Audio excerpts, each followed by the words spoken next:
second note on Gone with the Wind, Margaret Mitchell. Scarlett O'Hara is one of the best known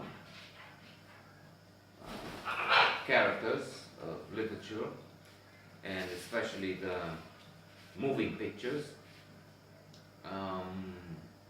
For decades, the film version has been the biggest box office success in the world, which means she was known around the world. In fact, if I'm not mistaken, the late dictator of this country was a fan of Gone with the Wind. Or was it? I think it was Great Gatsby. Anyway, it's irrelevant in many ways, if Ceausescu liked it or not, or if it was one of his favorites. But that woman was extraordinary.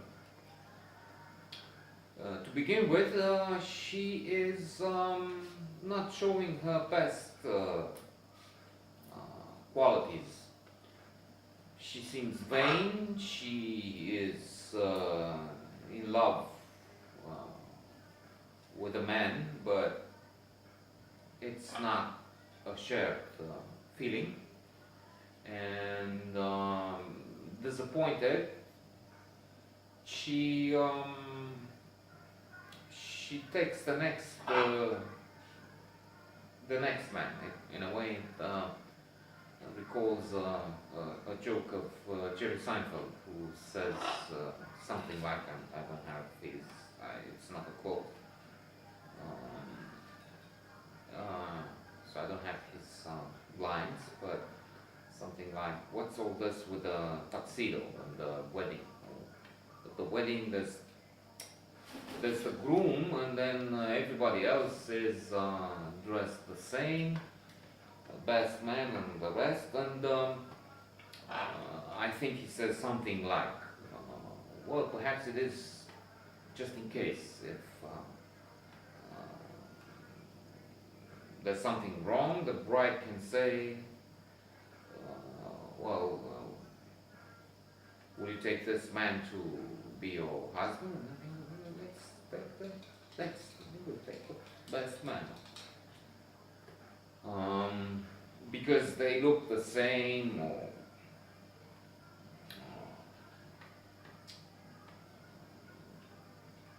there is some other thing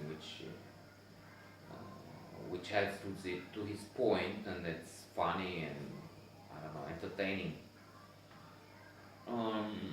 But the fact is that Scarlett O'Hara, for lack of a, not a better choice, but the best choice, she takes another man to be her husband. This one is killed, if not instantly, really quick. So she becomes a widow, but she's young. She didn't love her husband. She just took it for spite, so to say, and revenge, or angry, anxious. I will not get into the psychology of that gesture. But I'm thinking this was funny in the film and the book, when there is a dance, and she's a widow, and she's dressed in black, and she's supposed to be in mourning, and she's not allowed by etiquette and the rules of society to dance, but she desperately wants to. She's a young woman, she's attractive, she likes entertainment, and for God's sake, she felt nothing for the late husband.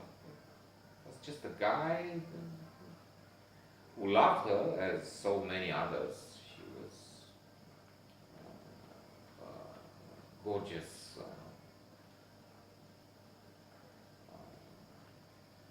young lady, and she had so many suitors. And this is when Red comes in, and he wants her to dance, and society doesn't really like that, but it's also a charity thing, and so he's donating a lot, and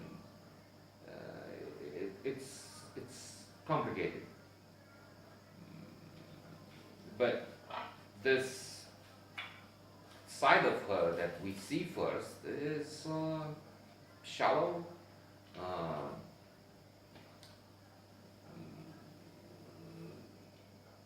uneducated, I would venture to say, aristocratic, yes, but petty, superficial. Um, in love with one man, but ready to just say yes and marry another. Um, so, what is it that we can like at this heroine? Well, turns out that a lot. But that's for the next note.